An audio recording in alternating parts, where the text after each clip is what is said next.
Assalamualaikum warahmatullahi wabarakatuh. Jumpa kembali dengan channel video pembelajaran kita. Kali ini kita akan membahas latihan soal dan jawaban untuk penilaian harian tema 7 subtema 3 kelas 6 sekolah dasar. Selamat belajar dan tetap semangat. Baik, kita masuk untuk pembahasan soal mata pelajaran PPKN.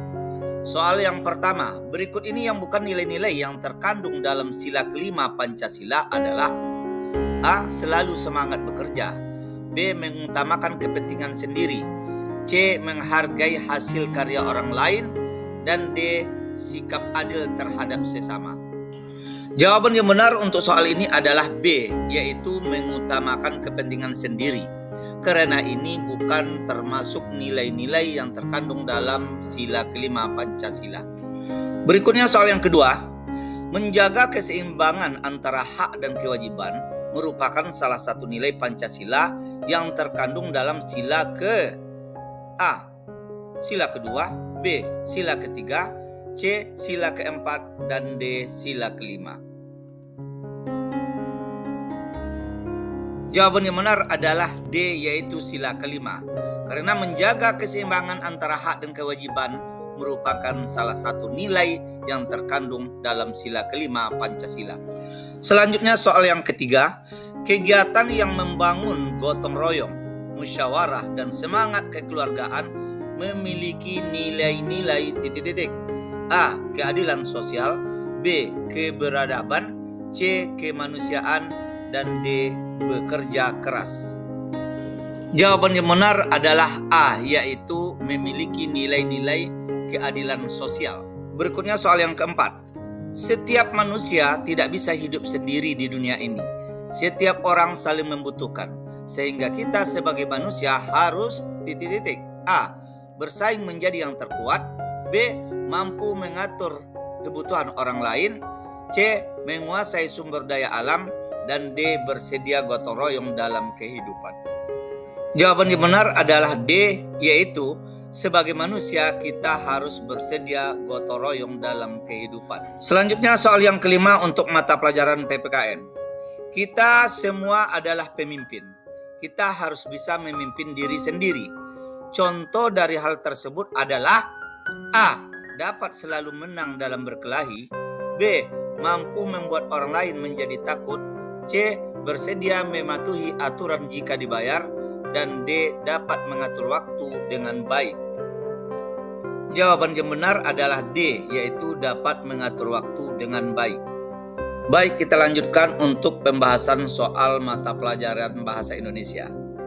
Soal yang pertama, kalimat berikut ini yang merupakan kalimat ajakan di dalam teks pidato adalah A. Pelajaran ini sudah saya jelaskan sebelumnya. B. Saya ingin berbagi pengalaman kepada hadirin semua. C.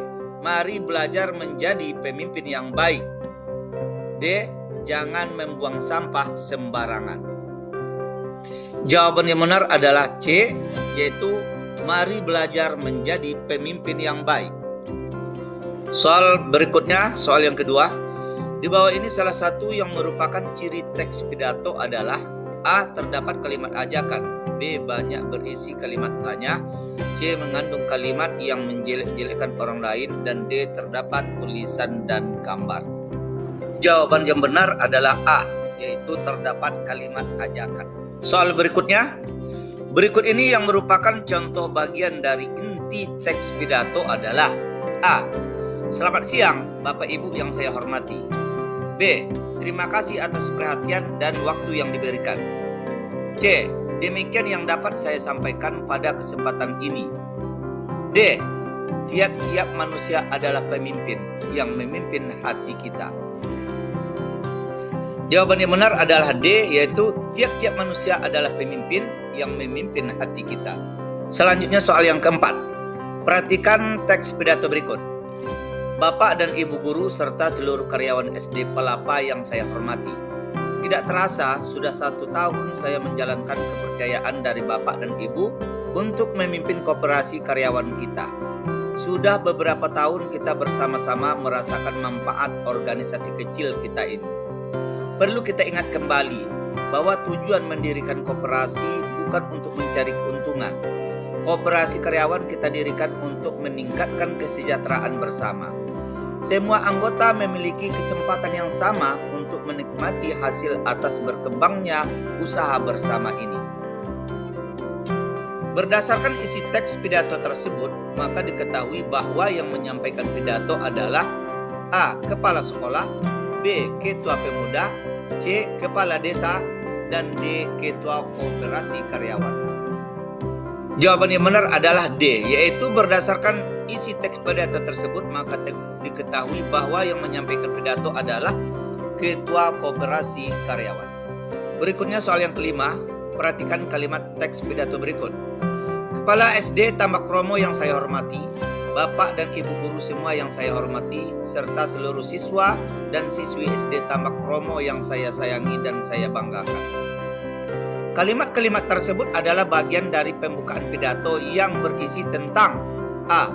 Ucapan syukur, B. Penghormatan, C. Kesimpulan, dan D. Ucapan terima kasih. Jawaban yang benar adalah kalimat tersebut merupakan bagian dari kata-kata penghormatan. Baik, kita lanjutkan untuk pembahasan soal mata pelajaran IPA. Soal yang pertama, masa remaja merupakan peralihan dari masa anak-anak menuju masa titik-titik. A. Dewasa, B. Remaja, C. Balita, dan D. Lansia. Jawaban yang benar adalah masa remaja merupakan peralihan dari masa anak-anak menuju masa dewasa. Selanjutnya soal yang kedua. Berikut ini adalah perubahan bentuk tubuh yang dialami oleh anak laki-laki dan juga anak perempuan pada masa pubertas, kecuali A. Tubuh bertambah tinggi, B. Tubuh bertambah besar, C. Suara menjadi lebih lembut dan nyaring, dan D. Tumbuh rambut pada kemaluan. Jawaban yang benar adalah C. Suara menjadi lembut dan nyaring. Karena ini bukan merupakan perubahan bentuk tubuh yang dialami oleh anak laki-laki maupun anak perempuan pada masa pubertas. Berikutnya soal yang ketiga. Perhatikan pernyataan-pernyataan berikut. 1. Mendekatkan diri kepada Tuhan. 2. Memperbanyak aktivitas positif. 3. Menjaga kebersihan badan. 4. Membuat jadwal rutin merawat rambut. 5. Mempersiapkan jenis pakaian yang sesuai. Cara menyikapi perubahan fisik masa pubertas yang tepat ditunjukkan oleh nomor titik-titik. A. 1, 2, dan 3, B. 1, 3, dan 5, C. 2, 3, dan 4, dan D. 3, 4, dan 5. Jawaban yang benar adalah A, yaitu nomor 1, 2, dan 3, yaitu mendekatkan diri kepada Tuhan, memperbanyak aktivitas positif, dan menjaga kebersihan badan. Baik, kita lanjutkan untuk soal yang keempat, mata pelajaran IPA. Beni yang memasuki masa pubertas bermasalah dengan bau badan. Hal ini karena salah satu ciri masa pubertas adalah banyak mengeluarkan keringat. Sikap yang harus dilakukan Beni adalah A. Memperbanyak aktivitas, B. Memilih komunitas yang tepat, C. Berhati-hati memilih teman, dan D. Menjaga kesehatan badan. Jawaban yang benar adalah D, yaitu sikap yang harus dilakukan Beni adalah menjaga kesehatan badan. Berikutnya soal yang kelima. Tahapan perkembangan dan pertumbuhan manusia umumnya terbagi menjadi titik-titik. A. Kanak-kanak, remaja, dewasa, usia lanjut, dan balita. B. Kanak-kanak, balita, dewasa, usia lanjut, dan remaja. C. Balita, kanak-kanak, remaja, dewasa, dan usia lanjut. D. Usia lanjut, dewasa, remaja, balita, dan anak-anak. Jawaban yang benar adalah C, yaitu balita, kanak-kanak, remaja, dewasa, dan usia lanjut. Ini merupakan tahapan perkembangan manusia pada umumnya sesuai dengan urutan. Kita lanjutkan untuk pembahasan soal mata pelajaran IPS. Soal yang pertama, mengadakan lokakarya atau mengundang dosen untuk memberikan kuliah di universitas negara lain.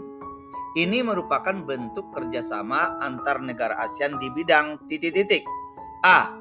Hukum, B. Budaya, C. Pendidikan, dan D. Kesenian. Jawaban yang benar adalah C, yaitu kerjasama antar negara ASEAN di bidang pendidikan. Berikutnya soal yang kedua. Di bawah ini yang bukan merupakan bentuk kerjasama negara ASEAN adalah A. Menjalin kerjasama di bidang akademis dengan negara di kawasan Asia Tenggara. B. Mengikuti lokakarya untuk memberikan kuliah di universitas lain. C. Mengadakan pertukaran pelajar atau mahasiswa. Dan D. Membuat perjanjian penyatuan negara. Jawaban yang benar adalah D, yaitu membuat perjanjian penyatuan negara. Karena ini bukan merupakan bentuk kerjasama negara ASEAN. Selanjutnya soal yang ketiga. Di bawah ini yang bukan termasuk bentuk kerjasama ASEAN di bidang ilmu pengetahuan dan teknologi adalah mengelola titik-titik. A. Pusat penelitian untuk biologi. B. Pusat penelitian ilmu pengetahuan matematika. C. Lembaga penelitian dan pengkajian pertanian. D. Lembaga kesehatan sosial. Jawaban yang benar adalah D, yaitu lembaga kesehatan sosial. Karena ini juga bukan termasuk bentuk kerjasama ASEAN di bidang ilmu pengetahuan dan teknologi. Baik, kita lanjutkan untuk soal yang keempat, mata pelajaran IPS. Bagi Indonesia, keberadaan ASEAN sangat berguna dalam membantu menyelenggarakan program titik-titik. A. Sektor ekonomi. B. Sektor pembangunan nasional. C. Kunjungan antar negara. Dan D. Bantuan nasional. Jawabannya adalah B, yaitu sektor pembangunan nasional. Selanjutnya soal yang kelima. Berikut ini termasuk tujuan kerjasama Indonesia dengan negara ASEAN di bidang ilmu pengetahuan dan teknologi, kecuali meningkatkan kemampuan dan jumlah tenaga ahli ASEAN di sektor ilmu pengetahuan dan teknologi. B. Mendorong munculnya ahli teknologi. C. Memberikan dukungan dan bantuan dalam pengembangan aplikasi dan riset. Dan D. Mengurangi jumlah tenaga kerja. Jawaban yang benar adalah D, yaitu mengurangi jumlah tenaga kerja. Karena ini bukan merupakan tujuan kerjasama Indonesia dengan negara ASEAN. Baik, kita lanjutkan untuk pembahasan soal mata pelajaran SPDP. Soal yang pertama.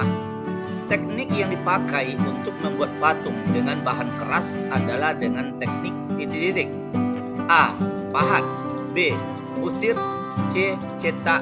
Dan D. Cor. Jawaban yang benar adalah A, bahwa teknik yang dipakai untuk membuat patung dengan bahan keras adalah dengan teknik pahat. Berikutnya soal yang kedua. Patung bisa dibuat dari bahan lunak, bahan sedang, dan juga bahan keras. Bahan pembuatan patung di bawah ini yang tergolong bahan keras adalah A. Lilin. B. Plastisin. C. Tanah liat. Dan D. Batu granit. Jawaban yang benar adalah D, yaitu batu granit. Karena ini merupakan bahan pembuat patung yang tergolong bahan keras. Selanjutnya soal yang ketiga. Di bawah ini merupakan jenis-jenis patung berdasarkan fungsinya, kecuali A. Patung religi. B. Patung monumen. C. Patung dekorasi. Dan D. Patung budaya. Jawaban yang benar adalah D, yaitu patung budaya. Karena ini bukan merupakan jenis-jenis patung berdasarkan fungsinya. Berikutnya soal yang keempat. Patung yang dibuat untuk memperindah bangunan atau untuk menghias lingkungan disebut dengan patung titik-titik. A. Religi. B. Dekorasi. C. Monumen. Dan D. Arsitektur. Jawaban yang benar adalah B, yaitu patung yang dibuat untuk memperindah bangunan atau untuk menghias lingkungan disebut dengan patung dekorasi.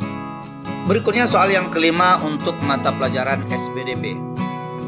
Patung yang merupakan tiruan dari bentuk alam seperti manusia, tumbuhan, dan binatang disebut dengan patung titik-titik. A. Figuratif. B. Non-arsitektur. C. Arsitektur. Dan D. Dekorasi.